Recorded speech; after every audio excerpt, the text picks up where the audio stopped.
if that younger generation is coming in with over-reliance on AI, they won't have the critical thinking, which is a dangerous space to play. And we will automatically assume that all content is created with AI because we're breaking down this layer of mistrust. This country will figure out how to get the best of AI responsibly. Singapore's got this emphasis on trying to get workers to understand AI and maybe learn how to embrace it. People need to use AI as an add to their life, as a friend. The debate over whether AI is good or bad will be over soon. Over the past few episodes, one question that has repeatedly come up is, how does AI challenge fundamental concepts that we are familiar with? The effects of AI are undeniable, and it is being quietly inserted into many areas of our lives. For this episode, we are focusing on giving you a more comprehensive understanding of what AI is and how strongly and quietly it has created a presence in our lives and its unfolding impact in the world today. Thank you for watching and supporting Open House. If you like this format, please subscribe to the channel for more and leave a like on this video. Also, I would like to hear from you. What is the most ridiculous thing you have used AI for? Is influence now really, James, a business priority? There is always going to be a layer of foundational ability. Like no one's going to hire you if you can't do a job or if you've got no experience doing that job. I mean, I go through this position myself where I'm hiring lots of people for the agency, and there are always hundreds of CVs on the desk for any one position. Either I look at two identical CVs, but one has a couple of posts on LinkedIn or Instagram of just an opinion or a news article or something to contribute that I recognize they are listening, they are forming opinions, and they are trying to calculate where the industry is going versus someone who has just done a good job. I'll much rather go for someone who is thinking about the space. It's more important now for us to have a workforce that has the ability to be agile, to be transformative, to be able to think forward and contribute to the business and how the business transformation is going to go forward. As much as AI is a challenge for young people not developing critical thinking, it's also a huge opportunity for them to come in and say, well, you've got a generation of old people that might not understand technology as well as someone who lives and breathes it and brought up with it from the day where they were born. So you have an opportunity to utilize a more forward-thinking technological mindset compared to a whole existing workforce that is not. Do you think with AI now, critical thinking is taking a hit? And I think AI presents opportunity for people coming into the workplace to potentially access information a lot quicker than we could coming into the workspace. But it also creates a lot of risk if you're over-reliant on AI. You're not forming the right questions to ask. If that younger generation is coming in with over-reliance on AI, they won't have the critical thinking to be able to assess whether something's right or wrong or not, which is a dangerous space to play. And I don't think anybody is quite sure on where that's going at the moment because we're so new in that space. Like schools aren't teaching how to critically think against AI specifically. So yeah, I do think critical thinking needs to be a fundamental part of AI education. How do you think that's going to affect a whole generation of the workforce? There's obviously a lot of conversation that AI is going to take our jobs. There was a report just recently, Microsoft, I think, said gave us the top 50 jobs that were going to get impacted by AI the most. There's obviously going to be a huge amount of impact at that operational level, the back office level. So we're going to have a whole generation of people entering the workforce that will find opportunities less, be competing with hundreds, if not thousands of other interns, where is that job? One of my big predictions, I guess, for the next few years is because of that job level reduction, I think we'll see a huge increase in entrepreneurialism. And I think it will come from the younger generation. I think it will come from the creator economy. They're starting businesses from their personal interests, whether they're a potter or whether they're a florist, planners, or whether they're planners or whether they're designers, whether they could just design a diary or a piece of art. And they'll sell that to their community. There's so many easy ways to commoditize now. Shopify, TikTok shop. It's so easy. And let's say in the example that a whole industry gets completely wiped out, or your companies, or you can't find another business that you want to go to. If you have developed your own profile, you will have had people that's seen your work. You will have had people that have connected with you. You will have a network that you can fall back on to, if you want to, start your own business. So again, it gives you another option to go and build from, start your next chapter with something rather than a complete Stay reset. invisible, right? I think Singapore has got this emphasis on upskilling, and trying to get workers, to understand AI and maybe learn how to embrace it, so that there's some level of job security, right? So what does this mean for jobs in the future, do you think? Like all platform shifts with technology, I think there will be a tremendous change in how we define jobs, right? The current jobs today. It's hard to imagine any job that would remain exactly the same heading into the next decade because of what's possible. So for sure, I think jobs will change. I also think that jobs will be created. A lot of jobs we have today, 20, 30 years ago, when the internet first came to be, didn't exist at all. Right? There's an entire ecosystem It's built around it now. Of creatives who are building amazing followers and generating amazing content. That entire ecosystem didn't exist. And back then it would be hard to see like what that might be. We don't have the crystal ball, but we can tell, and we can already see it a little bit. Right? In our world, we're seeing a massive boom in a new role called forward deployed engineers. This is an entire field that's being created where engineers are helping companies deploy advanced AI into their companies or schools or governments. And because it's a new technology and not a lot of people have experience with it. And so we're building this team ourselves and we can't hire fast enough. I think you will see like many, many new jobs, and the opportunity for everyone is to really rethink what does any job like really look like in a year's time.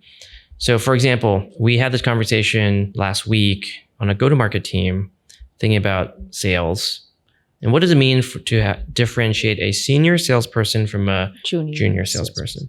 In the previous era, a lot of what the difference is, a senior salesperson is more strategic. They can take on bigger accounts because they can think more strategically about the complexities of bigger companies. They can build better strategic account plans. Well, guess what? There is now a feature in ChatGPT that's incredible called deep research. Yes, I love it. I use it. Right? You should be using it. Everybody should be using it. But guess what? It does that strategic account planning for you, or at least it will get you your V1, right? A very, very good V1. Then you can tinker with it. So the question then is like, okay, how does that differentiate a senior salesperson and a junior salesperson now? Right.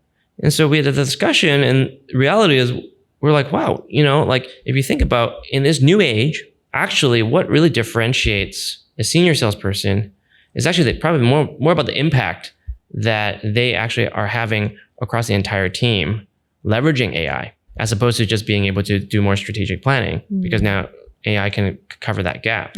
So for example, if someone on the sales team builds a custom GPT, so this is like a kind of more customized version of ChatGPT, it's in the enterprise product, that is really, really good at helping salespeople get prepared for, let's say, a proposal or a pitch in a certain vertical. If they were to build that and it works really well, then like share that with the entire team and everybody gets better.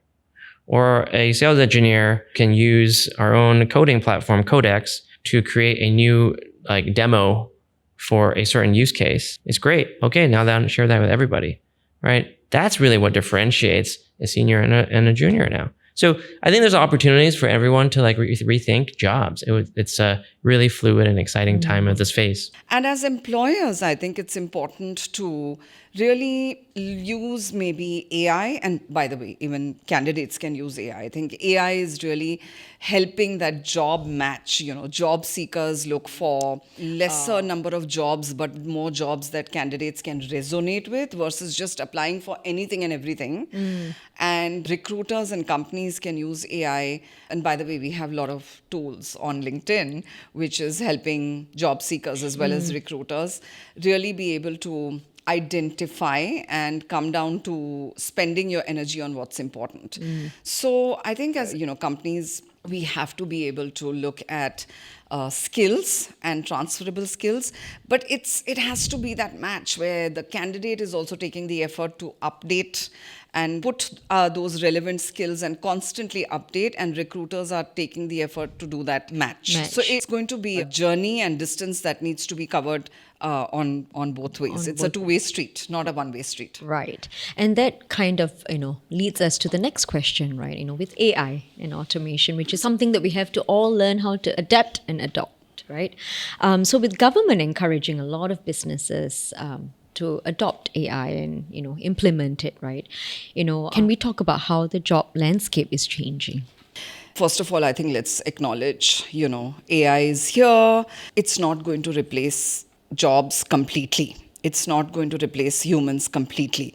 So I think that people need to use AI as a add to their life, as a friend. What AI is doing, acknowledging what you just shared, is it's shifting the repetitive tasks. It's removing a lot of the admin-related work. But AI is not going to replace human judgment and skills like critical thinking, problem solving, stakeholder management. So, for example, I use AI because I can't be present everywhere.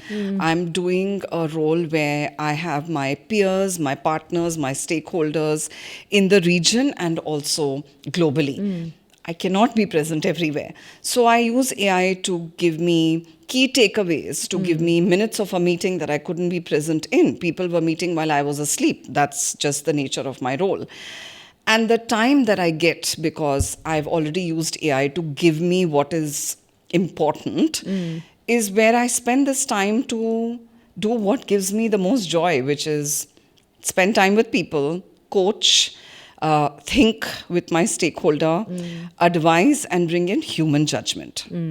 Touch on a little bit about, the safety and privacy. Youngsters use it to ask questions on mental health issues. So what are some of the safeguards that OpenAI has for ChatGPT or parental controls that, people may not be aware of? Yeah, absolutely. Safety is top of mind. And we think about it all the time. There's a lot of resourcing put towards it. We're baking safety into the model layer, into the product, in providing user controls. Well, first of all, we train the models with health practitioners, right? Hundreds of them to help us fine tune and make sure that we identify the right situations. And in those situations, the model will know to route to a different model that has a stronger reasoning capabilities, or sometimes even guide the user to find help, right? On the product side, we make a lot of investments to make sure that the model responds with age-appropriate responses.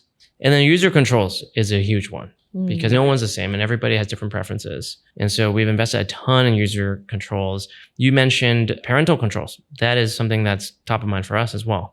And so we have parent mode where you can pair your account with your teenager's account. And there's a whole number of things you can do depending on what you think is appropriate for your child.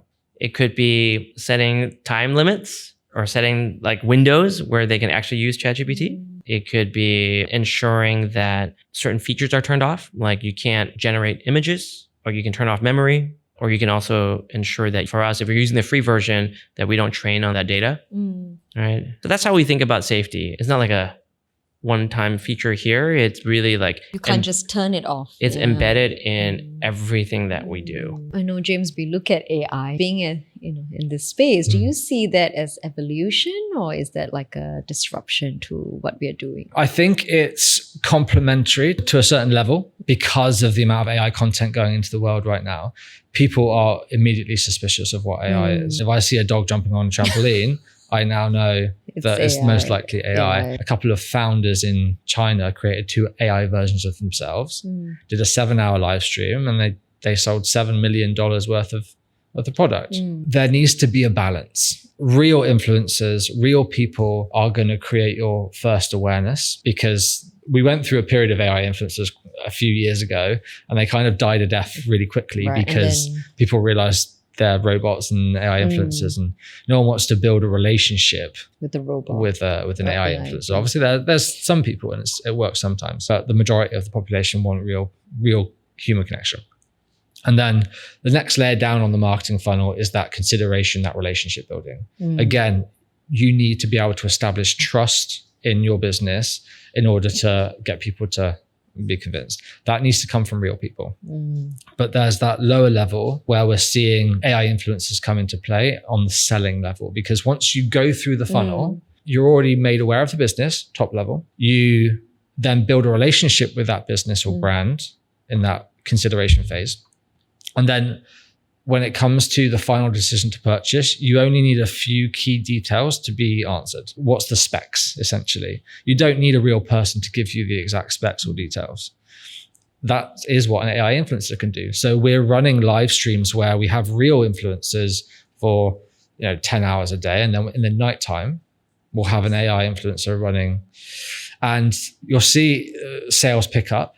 But then once people start to realize that it's an AI influencer, you'll see sales drop off a little bit. So how do we then break that mold here? Break the mold of AI? Yes, to appear more authentic. One of the challenges that I see is a lot of the content will be the same. It will be structured very similar. The more time goes on, I think people will be able to assess whether something's has AI assisted or not. There's a really famous quote by the CEO of Instagram, Adam Mosseri, where he goes, because of the AI influenced content now, we will immediately treat all content as skeptical. Right? We will automatically assume that all content is created with AI, which means that we need to try harder to be authentic, because we're breaking down this layer of mistrust that is currently in the world with content. On the second part of this is you need to assess it on what you're creating that content for. There's no point in just creating post after post after post just because you think you need to fill a certain quota or you need to talk about a certain topic or news article. If it doesn't align with your authentic voice and your authentic direction, there is ultimately a misalignment, and it could do more harm than good, essentially, because you're diluting your voice or your credibility. Schools, as you mentioned, are trying to sort of figure out how AI can integrate into our curriculum, and even in the workplace, right? SMEs are kind of using it to simplify the operations. Students are using it for their homework.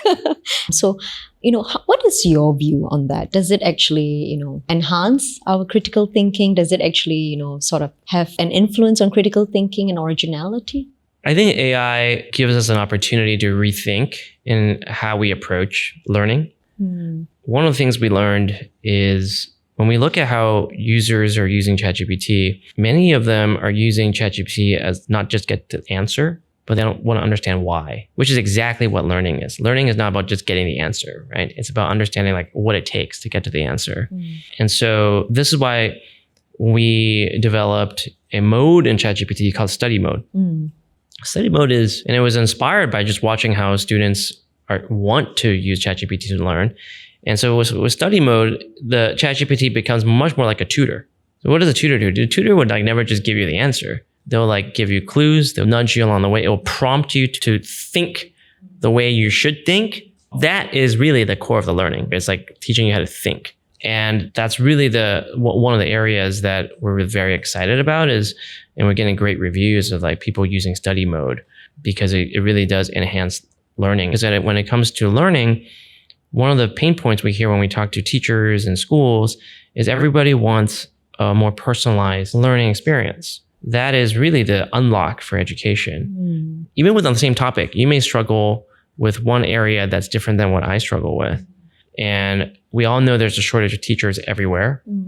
At the same time, teachers are all just inundated with process, admin, grading papers. So AI has the opportunity to take away a lot of those repetitive tasks for teachers. No teacher went into teaching because they want to grade papers. No.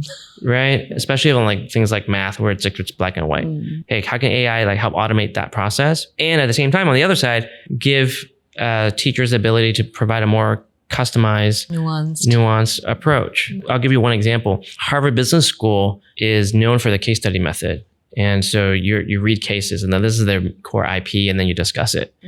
And so the idea is that, with ChatGPT, are people even going to read these cases? Is people just going to get Chat to summarize it, right? So Harvard Business School is a good example of a school that's leaning into this. Is that, you know what? Yeah, we're just going to encourage people to leverage ChatGPT to like understand what's going on in the case. But we also encourage people to actually like debate with ChatGPT. Like, what are some assumptions being made here? Why might one option be better than the other? And so what the teachers do is teachers actually go and they look at the actual prompts. And so by the time they come into a class, they already know which student is asking very advanced questions And which one is not? which one's really struggling with the basics, Right. so that they can tailor to each student. It gives you like a preview into just what is possible. I think the entire education system, along with us, along with the other labs, like we are still in the process of figuring this out, but I think the promise is very rich. Right. And I think the baseline, even looking in a workplace, right? I think with ChatGPT, it's not just very linear because everyone has ideas, everyone can use chat to bring their ideas to the table. So it kind of also encourages everyone to bring their best. Right? It encourages everyone to know that, okay, and it also kind of tells you how everyone uses ChatGPT, like what you mentioned earlier, Oliver, about how this generation is using AI and, where do you see the growth from here? There's a super interesting pattern where when we first launched ChatGPT, a lot of people started using it like a search engine. Yes. It's like a question and answer, almost like back to the old internet days before Google dominated. It was like people would use like Ask Jeeves. It's like, okay, instead of Ask Jeeves, you're asking ChatGPT. It just like throws an answer out at you. As our models have improved and as we look at how people are using it, people are really, really using ChatGPT as a thought partner. Right? And as you just mentioned, across many, many disciplines, whether it's writing or coding or data analysis. And we're really encouraged by this because we see that the power of what ChatGPT can do, and we're seeing people getting a lot of value. And they really I think Sam calls it, the youth are using ChatGPT like an operating system. It's like they're using it as a partner to think through anything. It could be work stuff. Sometimes it's relational advice.